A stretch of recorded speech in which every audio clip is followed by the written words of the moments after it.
नमस्कार, मैं Vinod तंत्री knowledgeable academy से आपको वेलकम करता हूं आज के सेशन में। कल और से प्रीवियस वीडियो में हमने ये देखा कि अ, हम ये सीखे कि कौन से टाइप्स के रिटर्न्स होते हैं, nominal returns and real returns, savings और इन्वेस्टमेंट का मतलब क्या है, और एक कौन सा भी इन्वेस्टमेंट करते वक्त क्राइटेरियाज क्या क्या बेसिस में हम लोग इवेल्युएट करते हैं इन्वेस्टमेंट्स को। ये सब चीजें हमने डीप में देखी, और exam point of view also ये सब जरूरी चीज है। और हम अभी आज इस वीडियो में हम लोग क्या सीखेंगे कि हम लोग एसेट क्लासेस के बारे में थोड़ा जानकारी लेंगे। और ये सब आता है अपने पहले सेक्शन में, जहां हम लोग लैंडस्केप ऑफ इन्वेस्टमेंट लैंडस्केप के बारे में सीख रहे हैं। सो देखते हैं। Asset classes, real asset. सबसे पहले जो आता है हर एक आदमी के, एटलीस्ट हमारे जो हिंदुस्तानी लोग हैं, उन लोगों को आप पूछें कि सबसे बड़ा उनका ड्रीम ज्यादा से ज्यादा लोगों का होता है कि एक घर हो और एक प्लॉट हो, साइट हो, ऐसा कुछ। छोटा हो तो भी ठीक है, छोटा मिलने के बाद बोलेंगे बड़ा चाहिए, बड़ा मिलने के बाद चाहिए बंगलो चाहिए। तो ये सब होता रहता है। हम लोग अभी ये देखते हैं कि real asset as a common thing. As a normal conditions में रियल एसेट क्या होता है, और उसके प्रोस एंड कॉन्स क्या है, पॉजिटिव्स नेगेटिव्स क्या है रियल एस्टेट इन्वेस्टमेंट्स के, इसके बारे में हम लोग कुछ देखते हैं। Real return from real estate is cyclical. So ऊपर नीचे रियल एस्टेट का भी रिटर्न ऊपर नीचे जाता रहता है। ये हम लोग इसके बारे में बात कर रहे हैं। और रियल एस्टेट में लोकेशन जो होता है वो बहुत बहुत बहुत इंपॉर्टेंट होता है। Location is the most important factor impacting the performance of investment in real estate. तो ये कॉमन चीजें हैं, आपको पता रहती हैं। लेकिन एज ए इन्वेस्टर आप जब इन्वेस्ट कर रहे हैं या आप एडवाइस कर रहे हैं किसी को, आपको इसके बारे में भी छोटे छोटे बातों के बारे में भी आपको पूछना है ना। अभी हम लोग इसका क्यों इवेल्युएट करते हैं, इसको क्यों देख रहे हैं, क्योंकि हम बेसिक अंडरस्टैंडिंग कर रहे हैं। और हो सकता है जो भी इस वीडियो को देख रहा है, जो जिसने भी हमारे इस कोर्स को लिया है, तो उसमें से कोई लोग हो सकते हैं कि नए हो कंप्लीटली इन्वेस्टमेंट्स में। जैसे कि मेरे पास स्टूडेंट्स थे, डॉक्टर्स थे, कुछ बायोलॉजी स्टूडेंट्स थे, ज्यादा से ज्यादा कॉमर्स लोग ही आते हैं, या कोई इंश्योरेंस सेल करने वाला आता है, म्यूचुअल फंड सेल करने वाला आता है, एडवाइजर्स आते हैं। लेकिन हो सकता है कि कुछ लोग ऐसे भी हो जहाँ उनको बेसिक से स्टार्ट करना पड़ेगा, हेल्प करना पड़ेगा। ये एक चीज वो है। सेकेंड, हम लोग कंप्लीटली सिलेबस के हिसाब से जा रहे हैं। हमने कुछ अपने हिसाब से ऐड नहीं किया है।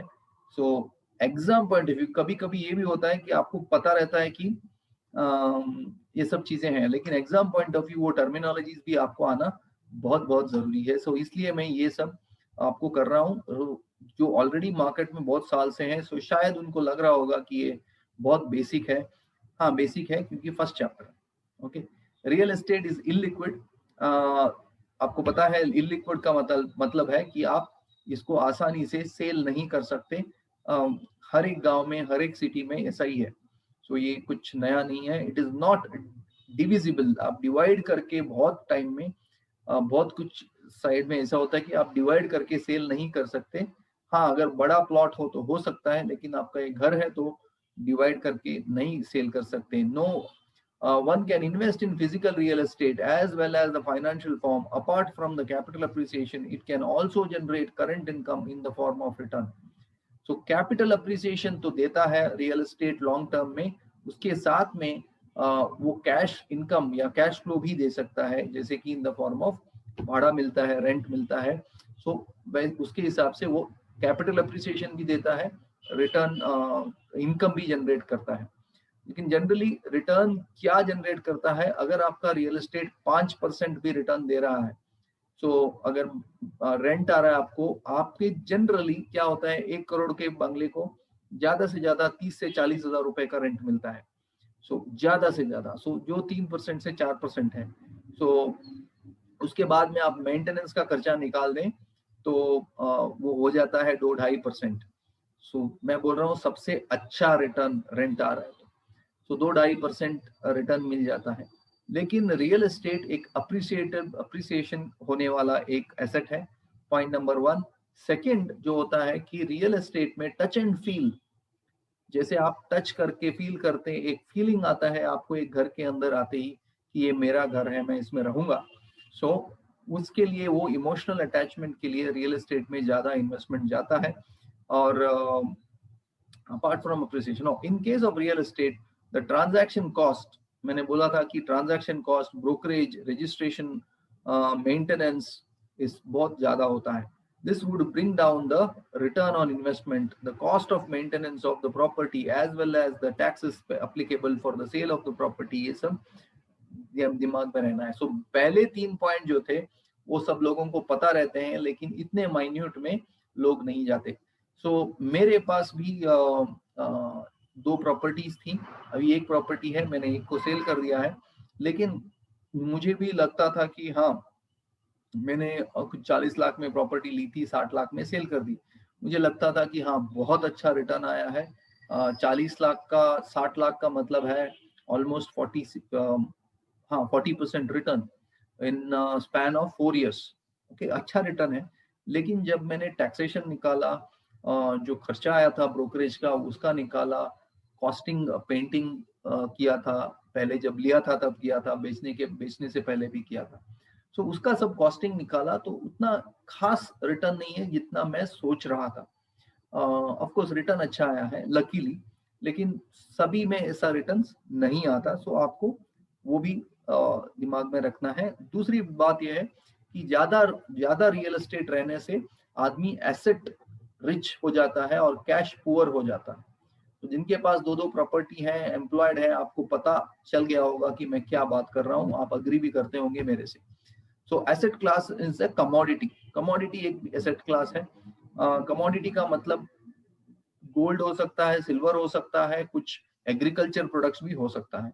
पहले क्या था कि एक एग्रीकल्चर प्रोडक्ट्स को, सपोज से धन धान्य हो गया, कुछ भी आप क्वांटिटी में, लार्जर क्वांटिटी में लेते हैं और उसको स्टोर करते हैं। जब भी उसका प्राइसेस ज्यादा हो जाता है आप उसको सेल करते हैं। ये एक कमोडिटी हो गया, आप जहां स्टोर करते हैं और उसको सेल करते हैं, उसको प्रिजर्व करते हैं, वो सब। लेकिन मेरे जैसे आदमी को, आपके जैसे आदमी को ये सब करना शायद डिफिकल्ट हो सकता है, क्योंकि हम उस बिजनेस में नहीं है।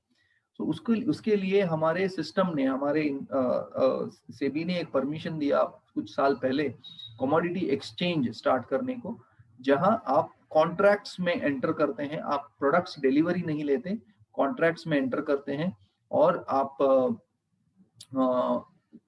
उसके पर्टिकुलर कॉन्ट्रैक्ट में आप निवेश करते हैं और आप उसके प्राइसेस ज्यादा और कम होने के लिए वेट करके उसके बाद में आप सेल करते हैं। ये थोड़ा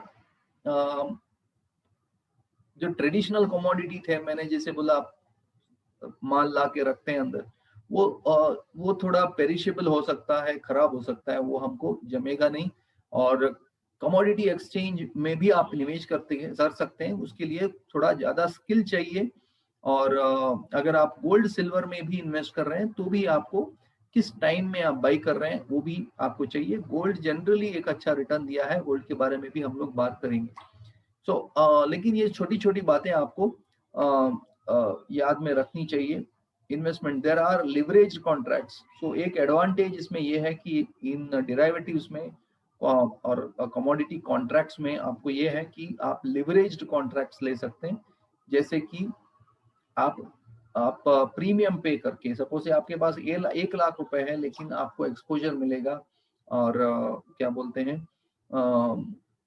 प्रीमियम्स आप 1 लाख रुपए देके 10 लाख रुपए का माल उठा सकते हैं इसमें, कमोडिटीज में। वो बहुत डीप नॉलेज है, हम लोग इसके बारे में भी ट्रेनिंग देते हैं। लेकिन आज हम फोकस कर रहे हैं म्यूचुअल फंड्स के ऊपर। There are normally short term contracts. Okay, long term investment के लिए उतना एडवाइजेबल नहीं होता है। फिक्स्ड एसेट, तो ज्यादा से ज्यादा हिंदुस्तानियों का फेवरेट एसेट क्लास है फिक्स्ड एसेट। इसमें भी फिक्स्ड एसेट में भी फिक्स्ड डिपॉजिट, जैसे नाम ही बोल रहा है फिक्स्ड इनकम, जहां आपको फिक्स्ड इनकम मिलने की संभावना है, उसको हम बोलते हैं fixed income asset class. Fixed income is a type of securities that pay investors a fixed interest payment until its maturity. आप किसी भी आपके बुजुर्ग से पूछ लीजिए कि किधर पैसा डालना है, वो सीधा बोल देंगे एफडी, फिक्स्ड डिपॉजिट। ओके, सो उसके बारे में हम लोग थोड़े देखते हैं। सो एक है फिक्स्ड डिपॉजिट। अभी के जमाने में क्या है कि बॉन्ड्स बोल के आता है, रेगुलर इनकम दे सकता है, अप्रिसिएशन भी दे सकता है। At the same time, it is has invested at the time of issuance of the bond and hold the same till maturity. In almost all the cases, the world that would be no capital gains. अगर आप एक bond का मतलब है agreement होता है कि हाँ मैं पैसा दे रहा हूँ, आप पैसा ले रहे हैं, कितने कितने साल तक ले रहे हैं आप, और कितने साल तक इंटरेस्ट आप मुझे देंगे, उसके बारे में अगर एक फॉर्मेट है, अगर एक सर्टिफिकेट है, समझ लीजिए अभी तक सर्टिफिकेट है, तो उस सर्टिफिकेट में आप पैसा लेंगे और वो मेच्योर होने तक, समझ लीजिए 1 साल के लिए, 2 साल के लिए आपने लिया है, 2 साल के लिए आप मुझे इंटरेस्ट देते रहेंगे, 2 साल बाद उसका पैसा कैपिटल वापस देंगे। अभी क्या हुआ कि इसको हम लोग स्ट्रक्चर्ड वे में किसी कंपनी के साथ करते हैं, तो उसको हम लोग बोलते हैं bond market. Okay, bond market वो होता है जहां एक कंपनी एक सिक्योरिटी इश्यू करती है आपके साथ पैसा लेने के लिए, सो उसको बोलते हैं बॉन्ड मार्केट। सो वो एक फिक्स्ड इनकम मार्केट का बहुत बड़ा अंग होता है, हम उसके बारे में आगे बात करेंगे। On the other hand, the transaction through secondary market एक होता है, जैसे मैंने बोला कि मैंने आपको पैसा दिया, आपने रख लिया, 1 साल बाद इंटरेस्ट समेत वापस दिया। और एक होता है जहाँ कंपनी से लेते हैं, कंपनी को पैसा देते हैं हम लोग, हो सकता है वो बैंक हो या कंपनियां हो, वो भी बॉन्ड्स इशू करती हैं। सो जब वो बॉन्ड इशू करती हैं, सर्टिफिकेट्स इशू करती हैं, उस सर्टिफिकेट्स को स्टॉक मार्केट में बॉन्ड मार्केट में ट्रेड किया जा सकता है। जैसे शेयर मार्केट है वैसे ही आपके लिए बॉन्ड मार्केट होता है, वहाँ बॉन्ड मार्केट में आप लोग ट्रेड कर सकते हैं। सो हमें उतना एक्सपर्टीज नहीं है, लेकिन म्यूचुअल फंड मैनेजर्स उसमें ट्रेड करते हैं। जब वो ट्रेड करते हैं, आपको कैपिटल गेन भी आता है, वैसे ही इनकम रिटर्न्स भी आता है। कैसे? जैसे आपने समझ लीजिए 3 महीने तक एक बॉन्ड को रख लिया है, वो 3 महीने का इंटरेस्ट आएगा। जब भी वो बॉन्ड प्राइसेस ज्यादा हो जाएंगे, तभी आपके फंड मैनेजर सेल करेंगे उसको, और उसका आपको कैपिटल गेन भी आ जाएगा। सो ऐसे कैपिटल गेन और कैपिटल लॉसेस भी होते हैं। कैसे होते हैं, क्यों, इंटरेस्ट रेट और उसका कनेक्शन क्या है। हम बोलते हैं जनरली, एक चीज याद रखिए, हम लोग रिपीट भी करेंगे इसके बारे में, इंटरेस्ट रेट ज्यादा होता है तो बॉन्ड प्राइसेस कम हो जाता है, और इंटरेस्ट रेट कम हो जाता है तो बॉन्ड प्राइसेस ज्यादा हो जाता है। सो उसको बोलते हैं bond and interest rate relationship. Inverse relationship होता है, इंटरेस्ट रेट ऊपर जाएगा तो बॉन्ड प्राइसेस फॉल हो जाएगा, गिर जाएगा। जब इंटरेस्ट रेट गिर जाएगा तो बॉन्ड प्राइसेस ऊपर चला जाएगा। और एक एसेट क्लास है, हम लोग जस्ट टच एंड रन कर रहे हैं एसेट क्लासेस के ऊपर, इसके बारे में डीपली बाद में फिर से बात करेंगे अगले चैप्टर्स में। एसेट क्लासेस अभी सब बोल दूंगा तो बाद में क्या मिलेगा। सो स्टेप बाय स्टेप जाते हैं, स्लोली जाते हैं। आप दिन का एक चैप्टर भी आप कंप्लीट कर लें तो बहुत होगा। सो और नोट्स लिखिए, क्योंकि बाद में आप जस्ट रिफ्रेश करेंगे तो बहुत हो जाएगा। So investment in equity means to buy in the business. When you buy a share of a firm, you are your percentage ownership. You are a participating owner हो जाते हैं। सब से समझ लीजिए, आपने इन्फोसिस का एक शेयर खरीदा है। जब आप इन्फोसिस का एक शेयर खरीदते हैं तो आप इन्फोसिस के ओनर हो जाते हैं उतने ही प्रतिशत में। सो आपको मीन्स आपने एक शेयर खरीदा है तो आप ओनर तो बन गए, लेकिन कितने, वो एक शेयर के हिसाब से, ठीक है, उतना ही बने हैं आप। सो ओनरशिप का मतलब क्या है? ओनरशिप का मतलब ये है कि आप भागीदार हैं प्रॉफिट में, लॉस में, सभी में। जब आप पैसा इक्विटी में डालते हैं तब आप ओनर बन जाते हैं, आप पार्टनर बन जाते हैं। अब पार्टनर जो है वो फिक्स्ड इंटरेस्ट नहीं मांग सकता। सपोज से समझ लीजिए आपने और मैंने पार्टनरशिप बिजनेस कर लिया है, क्या आप मुझसे या मैं आपसे फिक्स्ड रिटर्न्स मांग सकता हूं क्या? नहीं। जैसे बिजनेस होगा उतना ही आपको प्रॉफिट होगा।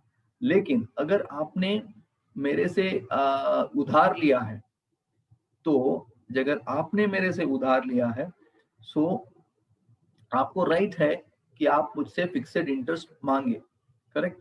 सो वही है डिफरेंस। जब आप किसी को लेंड करते हैं पैसा, आप लेंडर हो जाते हैं। आप किसी बॉन्ड में इन्वेस्ट करते हैं, आप लेंडर हो जाते हैं। किसी एफडी में इन्वेस्ट करते हैं, आप लेंडर हो जाते हैं। लेकिन आप इक्विटी में इन्वेस्ट करते हैं तो आप क्या होते हैं? आप ओनर हो जाते हैं। ओके, तो आप पार्टिसिपेट करते हैं प्रॉफिट्स एंड लॉसेस में। तो इसका थोड़ा देखते हैं कि ये एसेट क्लास का पॉजिटिव्स नेगेटिव्स क्या है। हाई ग्रोथ एसेट है। हमने देखा है कि लास्ट एवरेज रिटर्न इस हमारे इंडियन मार्केट में 15%, 12 से 15% लॉन्ग टर्म में दिया है, 20% दिया है, 30% दिया है, मल्टी बैगर रिटर्न्स दिया है कुछ स्टॉक्स ने। सो इमेजिन भी नहीं कर सकते उतना रिटर्न्स दिया है। लिक्विडिटी बहुत हाई होती है, कभी भी आप सेल कर सकते हैं। लॉन्ग टर्म एसेट्स होता है ये, generally equity is a long term asset. हाँ, कुछ लोग ट्रेड करते हैं, मैं भी करता हूँ। उसके लिए आपको स्पेशल स्किल्स चाहिए, सो आपको सीखना पड़ता है वो सब। लेकिन before investing in the market, invest in your self. Okay, ये मैं हर क्लास में बोलता हूँ। So before investing in the stock market, अगर आप ट्रेड करना चाहते हैं तो खुद के ऊपर थोड़ा पैसा डालिए, कुछ सीखिए किसी से, और तभी पैसा डालिए, नहीं तो आप पैसे मार्केट को पैसा देते रहेंगे। ओके, तो वो होता है thing. So long term investing होता है जनरली डाइवर्सिफाइबल है। आप अलग अलग कंपनियों में, अलग अलग सेक्टर के कंपनियों में पैसा डाल सकते हैं। जैसे समझ लीजिए आपने ऑयल इंडस्ट्री में पैसा डाला, फार्मा कंपनियों में पैसा डाला, बैंकिंग पैसे कंपनी में पैसा, ऐसा ऐसा डिवाइड करके आप लोग डाल सकते हैं। वॉलेटिलिटी बहुत होती है। जैसे हम लोग अभी कोरोना के एक स्टेज में है, जब मैं रिकॉर्ड कर रहा हूँ अक्टूबर में है हम लोग। सो कोरोना पीछे आ गया था मार्च में। सो तब मार्केट बहुत गिरा था। तो उसको बोलते हैं वॉलेटिलिटी, ऊपर नीचे जाते रहता है। लेकिन लॉन्गर टर्म में अच्छा रिटर्न्स दिया है। रिस्क, हाँ रिस्क है। वॉलेटिलिटी रिस्क के साथ ही आता है। सो क्योंकि इन्वेस्टर वॉलेटिलिटी को पसंद नहीं करता। Can't generate regular income. अगर आप लॉन्ग टर्म इन्वेस्टर है तो रेगुलर इनकम इक्विटी में नहीं हो सकता। लेकिन इधर मैं सिलेबस से थोड़ा डिफर करता हूँ। प्रोबेबिलिटी है कि आप ट्रेडिंग करके रिटर्न बनाएं, लेकिन हम अब म्यूचुअल फंड के बारे में बात कर रहे हैं, पॉइंट नंबर 1। सो हम उसी के बारे में बात करेंगे। कुछ लोग मेरे से डिसएग्री भी कर सकते हैं कि डिविडेंड इनकम को भी आप क्यों नहीं रेगुलर इनकम मानते। रेगुलर इनकम नहीं मान सकते क्योंकि वो कुछ अश्योर्ड रिटर्न नहीं होता है, और ये इस कौन से भी कंपनी डिविडेंड महीना महीना देगी और साल साल देगी बोल के लिख के कहीं किधर भी नहीं देती। सो इसके लिए हम लोग बोलते हैं equity can't generate regular income. So ये हम देख रहे हैं कि यहाँ ये सब प्रोडक्ट्स हैं। ओके, इक्विटी में ब्लू चिप कंपनियां हैं, मिड साइज कंपनियां हैं, स्मॉल साइज कंपनियां हैं, अनलिस्टेड कंपनियां हैं, फॉरेन कंपनीज, फॉरेन स्टॉक्स हैं। इक्विटी म्यूचुअल फंड्स भी आता है इक्विटी कैटेगरीज में। Exchange traded fund, ETFs. So ये भी आएगा आगे की चैप्टर्स में। हम लोग ईटीएफ के बारे में, टाइप्स ऑफ फंड्स के बारे में बात करेंगे। ईटीएफ स्टॉक के जैसे ही है, वो भी लिस्टिंग होता है म्यूचुअल फंड्स में। और इसमें डिफरेंस, ये एक मेजर डिफरेंस ये है कि म्यूचुअल फंड्स जो है आपको एनएवी कैलकुलेट होता है स्टॉक मार्केट खत्म होने के बाद, end of the day rates के ऊपर। whereas ETF स्पॉट प्राइस में बाई कर सकते हैं। समझ लीजिए आप ETF को उस दिन का रेट आप देख के, उस टाइम का रेट देख के आप बाई कर सकते हैं, इमीडिएटली ट्रेड कर सकते हैं ETFs में। तो ये एक मेजर डिफरेंस होता है। और फिक्स्ड इनकम में इतने एसेट क्लासेस हैं, आप देख सकते हैं, Sukanya Samriddhi, fixed deposit, recurring deposit, endowment policy, money back policy. पढ़ लीजिए आप इसको, मैं तब तक एक पानी पी लेता हूँ।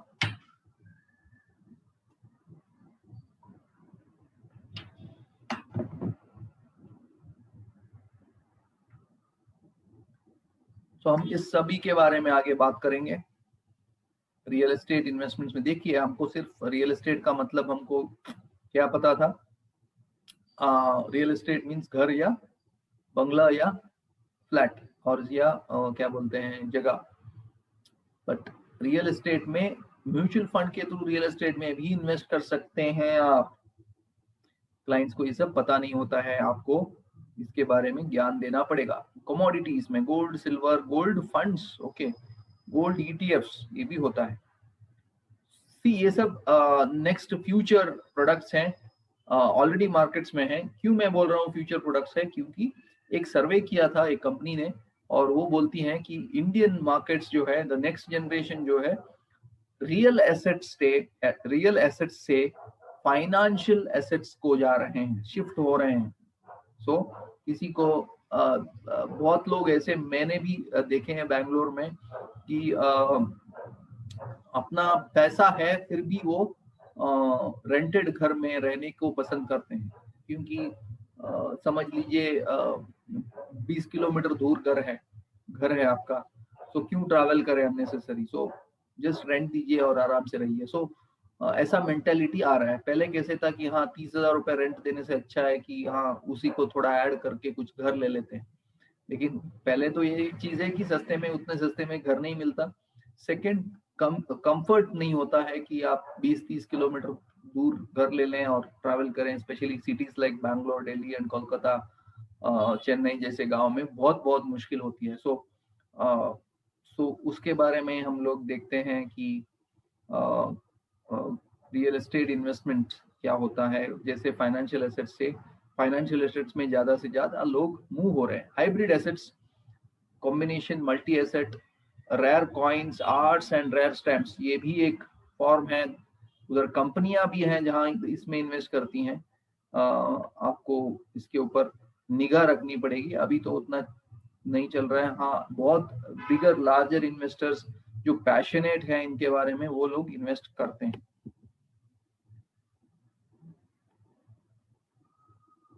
सो इधर इन्फ्लेशन के बारे में बताया गया है, हमने ऑलरेडी आपको इन्फ्लेशन के बारे में बता दिया था। मैं जस्ट रीड करता हूँ ये क्या बोल रहा है इधर।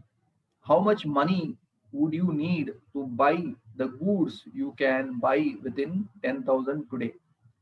10,000 रुपए में जो चीज आज आप खरीद सकते हैं, 5 साल के बाद उसी चीज को 14,000 रुपए देना पड़ेगा अगर महंगाई का दर 8% है तो। 10 साल के बाद 21%, 21,000 देना पड़ेगा। 20 साल के बाद 40, 64, 46,000 देना पड़ेगा। 30,000 साल के बाद 1,00,000 रुपया देना पड़ेगा। तो इसको बोलते हैं इन्फ्लेशन। सो अगर आपका पैसा ठीक जगह पे इन्वेस्ट नहीं हो रहा है, जहां आपका रियल रिटर्न इन्फ्लेशन से रियल रिटर्न ज्यादा नहीं है या रियल रिटर्न पॉजिटिव नहीं है, जहां आपका पैसा इन्फ्लेशन से ज्यादा ग्रो नहीं हो रहा है, तो वो ये एक बहुत चिंता का विषय है। इसीलिए इन्वेस्टर्स रिस्क लेते हैं, जिसके वजह से उसको रिस्क लेने के लिए थोड़ा ज्यादा रिटर्न मिलने का संभावना ज्यादा होता है, और ज्यादा रिटर्न लेना ही पड़ेगा, क्योंकि आप सिर्फ रिस्क फ्री प्रोडक्ट्स में इन्वेस्ट करेंगे तो आपका पैसा नहीं ग्रो होगा। करेक्ट? वो है inflation. The risk of a loss is your purchasing power because the risk of a loss in your purchasing power because the value of your investment does not keep up inflation. Okay, तो inflation keep up नहीं कर रहा है, वो महंगाई के साथ नहीं आगे बढ़ रहा है, तो वो एक बहुत बड़ा रिस्क होता है। सो